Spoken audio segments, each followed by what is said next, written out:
fine. Welcome back to the educational YouTube channel OMS Learning Arena. We are moving to the chapter number 1, Number System, exercise 1.3. The first question is, write the following in decimal form and say what kind of decimal expansion each has. Friend, हमें यहाँ पे कुछ parts given है.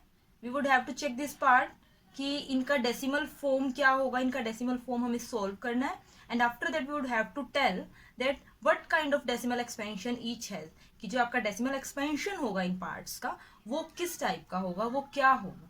So see the first part. First part is given 36 by 100. So firstly we would have to divide it. So see the first part I'm doing here. See, divide 36 by 100. Divide 36 by 100. Okay. So in the table of 100, 36 will not come. So in the table of 100 at 0, 0 will come.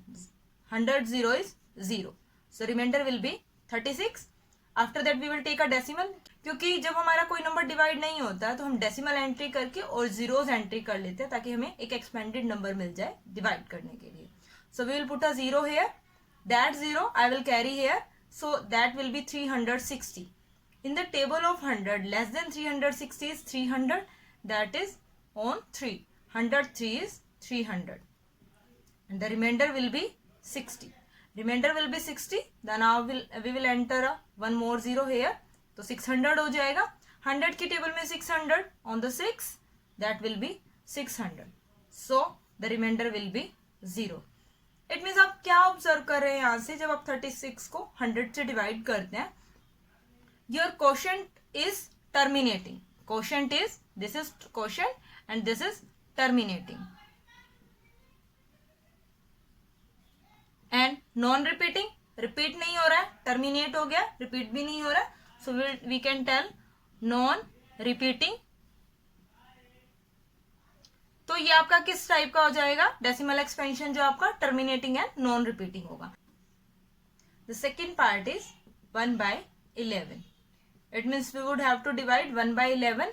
So we will divide here 1 by 11. In the table of 11, 1 will not come. I will write 1 here. So see, in the table of 11, 1 will not come. So we will start from 0. 11 0 is 0. 1 will the remainder. After that we will take decimal. So we will enter a 0 here.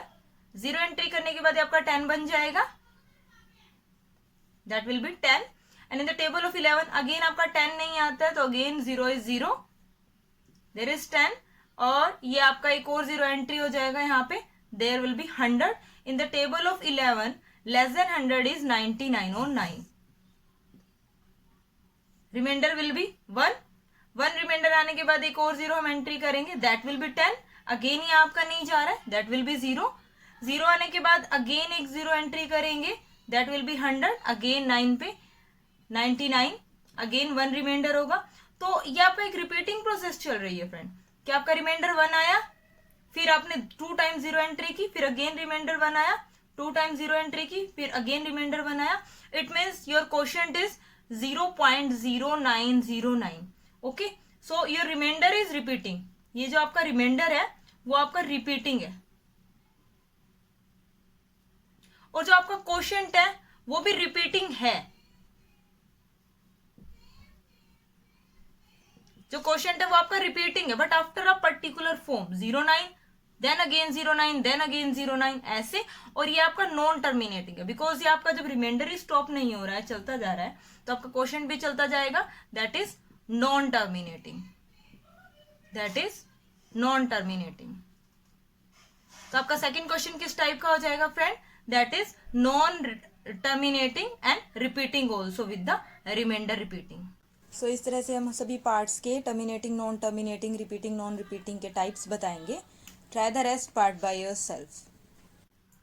Question number 2 is, you know that 1 by 7 is equal to 0.142857 bar.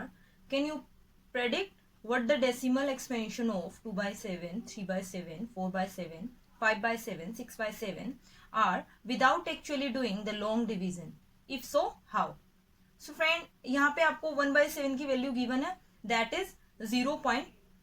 So friend, you can see the question आपका screen. So friend, यहाँ पे आपको 1.7 की value given है. See the solution. 4 है, यहाँ पे आपको 1/7 की वैल्यूज गिवन है, that is 0.414285 bar.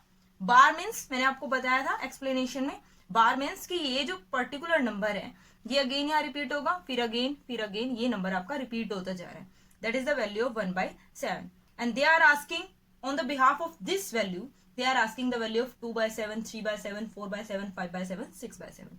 So see here, जो आपका 1/7 की वैल्यू है दैट इज 1/7 मल्टीप्लाई 1 मल्टीप्लाई 1 करने से ही वैल्यू आई होगी. सिमिलरली अगर 1/7 की वैल्यू को मैं 2 से मल्टीप्लाई कर दूं तो दैट विल बी 2/7. या आपका 1/7 को 2 से मल्टीप्लाई करूंगी तो आपका 2/7 बन जाएगा. और 2/7 की वैल्यू कैसी होगी, जो 1/7 की वैल्यू है उसको आप 2 से मल्टीप्लाई कर दीजिए, we will get 0.285714 bar. It means ये नंबर आपका रिपीट होता जाएगा in the value of 2/7. Similarly अगर मैं 1/7 की वैल्यू को 3 से मल्टीप्लाई करती हूँ दैट विल बी 3/7. और 3/7 की जो वैल्यू पूछना चाह रहा है तो 1/7 की जो वैल्यू है उसको आप 3 से मल्टीप्लाई कर दीजिए, that then we will get 0.428571 bar. It means ये नंबर आपका रिपीट हो रहा है. सिमिलरली आप 4/7 का फाइंड आउट करना है तो 1/7 को आप मल्टीप्लाई कर दीजिए 4 से, दैट विल बी 4/7. तो ये जो वैल्यू है इसको आप 4/7 ये जो वैल्यू आप इसको 4 से मल्टीप्लाई कर दीजिए, we will get 0.571428 bar. It means ये नंबर यहाँ रिपीट होगा. In the same process we will multiply by 5 and 6 also, क्योंकि उसने 7 तक पूछा है आपसे, सॉरी 6 तक पूछा है. Then for 5 we will multiply it by 5 for getting 5/7 and for 6 we will multiply this number by 6 for getting 6/7. इसी तरह हमें इन दोनों नंबर्स की वैल्यूज और मिल जाएंगी यहाँ पे. This is so easy method without using long division.